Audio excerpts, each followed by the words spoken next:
Hello, I'm Alexander, an expert in the Netherlands and a freelance psychologist. I have completed my master's here and have been working as a freelance psychologist for the last 5 years. If you're watching this video, you're probably interested in studying psychology in the Netherlands. So let's say you just finished your bachelor's in psychology and you're looking for a master's program in the Netherlands, and you find one that is cheap in a prestigious university and in English, so you decide to enroll. You might have made a mistake, especially if you're planning to stay here and especially if you're planning to work as a counseling psychologist. In this video, I will review the Dutch educational system for psychologists and I will share my personal opinion. Recently, I tried to accredit my postmaster studies that I finished abroad, and that did not go well for me. So I decided to make this short video to share with you and help you to make a better choice. This video will consist of 2 parts: a review of Dutch educational pathway for counseling psychologists and me sharing my biggest concerns with the system. Let's begin with a review. I'll be basing this on my personal communication with the BIG register, materials prepared for students by different universities, and months of research and communication with people in the system. So you arrive in the Netherlands and you start your master's program in clinical psychology. Maybe you want to stay in the Netherlands, or maybe you want to go back to your country. Let's say you want to stay here. What do you need to become a clinical psychologist or counseling psychologist in this country? There are actually 2 paths, and the difference is based on whether you speak Dutch or not. If you do speak Dutch, it goes as follows. During your master program, you find a clinical internship of 520 hours. After finishing your master's, you become a basic psychologist. And then you apply for a logoverklaring, a certificate that allows you to work in clinics and mental health institutions. Then you apply to work, normally assisting more experienced colleagues. If you are very motivated and lucky, your institution will offer your candidacy to a training institution to train as a health psychologist. That will take the format of 3 to 4 days of working in the clinic and 1 day of studying plus a ton of supervision for 2 years. It will cost you around 20,000 euros, but parts of it might be covered by your clinic. You have an option to specialize further to become psychotherapist or clinical psychologist. To do that, you again need to find a clinic that wants to offer your candidacy to a training institution. That will take approximately 3 years and will cost you 25,000 euros. Parts of it might be covered by the clinic. This way, after finishing your clinical master's program and at least 5 years of additional postmaster's training, you become a highly skilled professional, able to work with difficult mental health issues such as personality disorders or eating disorders. In reality, the last step will probably take way longer amount of time than you think, as you will have to acquire a lot of additional experience to be a good candidate for a training. There's also a very limited amount of spots. You'll be competing with a lot of very highly qualified people, so expect this journey to take way longer. Now, what if you don't speak Dutch? It will make sense that you can follow a similar trajectory, right? Well, no. You can only access the first bit, which is graduating and receiving a master's diploma and becoming a basic psychologist. It's unlikely that you'll find a clinical internship in English, and that will prevent you from receiving a certificate that allows you to work in the mental health system. That is such a known problem, most Dutch universities actually warn you about it in the course description. So at least some of you will not get a clinical internship. That means that after graduating, you'll have fewer options. You can work at GP's office as a mental health assistant or at a university as a counselor. You can also choose to become an unlicensed freelance psychologist. This way you can work, but you cannot claim to be a health psychologist or clinical psychologist, as those are protected titles. If you want to work in a clinic, you'll have to get a logo certificate, for which you'll have to do another 520 hours internship. And that's it. It's relatively easy to become a freelance psychologist in the Netherlands, but anything above it would require you to finish a 520 hours unpaid or underpaid internship and have a really decent level of Dutch, B2 plus at least. And let's not forget Dutch courses are quite expensive.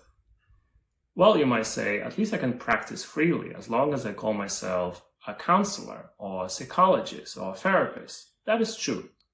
Being able to work here as a freelancer is probably the biggest benefit of relocating as an expert psychologist to the Netherlands. However, as a freelance psychologist, you might be on shaky ground. First of all, your clients will not be able to reimburse their care, which means you'll earn less. Second, the Dutch Association of Psychologists did say that psychologists can still work independently as freelancers, but it also said that they believe that basic psychologists are undertrained and should not work independently. And other licensed psychologists express their dissatisfaction with the fact that title is not protected. From my own experience, it's quite possible to work as a freelance psychologist, but it's also quite challenging, and the laws are constantly changing.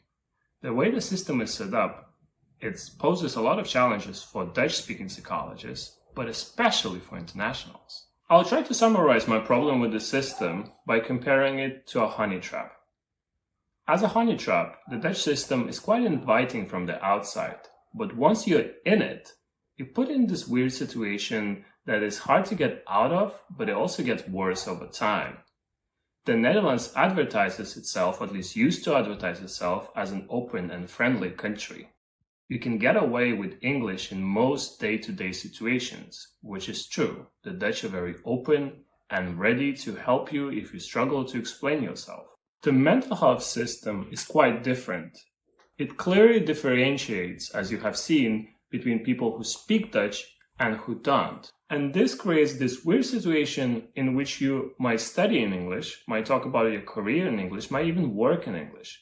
But once you want to join the ranks of accredited professionals, you suddenly have to demonstrate a very high level of Dutch, B2 plus or C1 at least. In my personal failed attempt at accreditation, I was allowed to speak English right until the last evaluation talk, where I was abruptly asked to spreek Nederlands. To be fair, being asked to speak the national language is absolutely normal for most countries, if not all countries. And I'm not trying to say the Dutch community or mental health system owes me or other psychologists anything.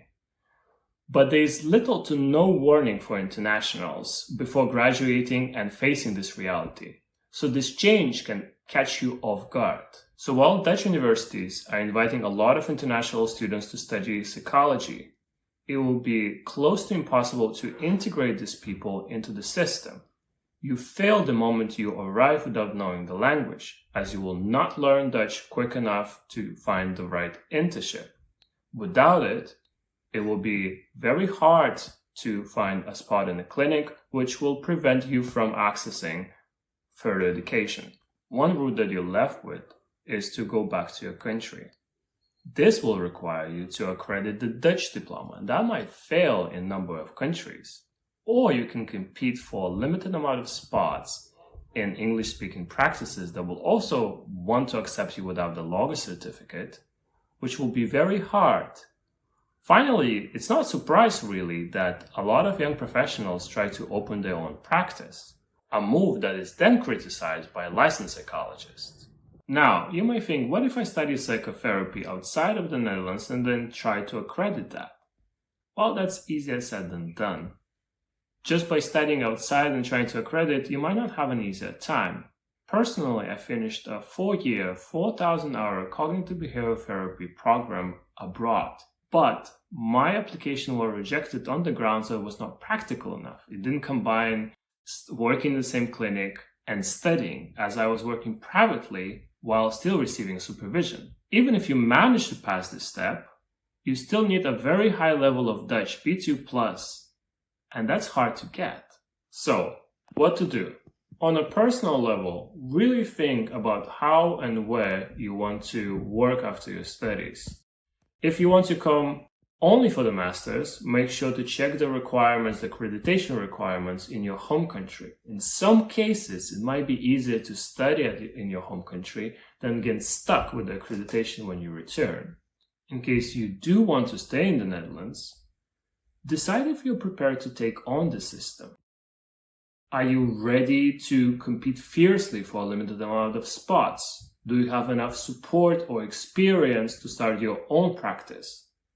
Are you ready to endure the uncertainty of working here? And do you have a plan B of what to do if the laws changes and you cannot work here independently anymore?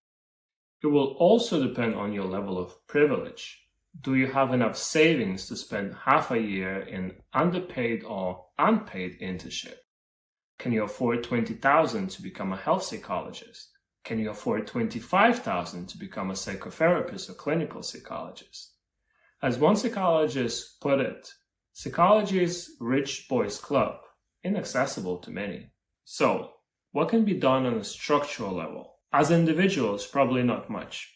Despite months of effort and preparation, my accreditation was rejected. I couldn't get accreditation here, and now I have to start from scratch, and that is really frustrating.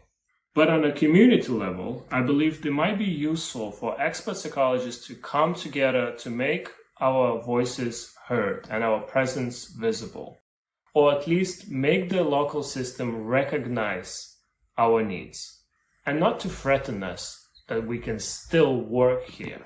As for universities, I would say it's borderline unethical to invite international students without properly warning them before enrollment about the struggles they will face comparing to their Dutch counterparts. It's good at least that some universities communicate that it's really hard, close to impossible to get a clinical internship here. But some people still get stuck, and something needs to be reviewed here. This is my opinion and experience studying and becoming an expert psychologist in the Netherlands. I hope this video will be useful, especially for those who are considering studying clinical psychology masters in the Netherlands. If you have questions or you are an expert psychologist in the Netherlands and would like to connect, please fill in the questionnaire in the description. Thank you so much for watching, and I see you next time.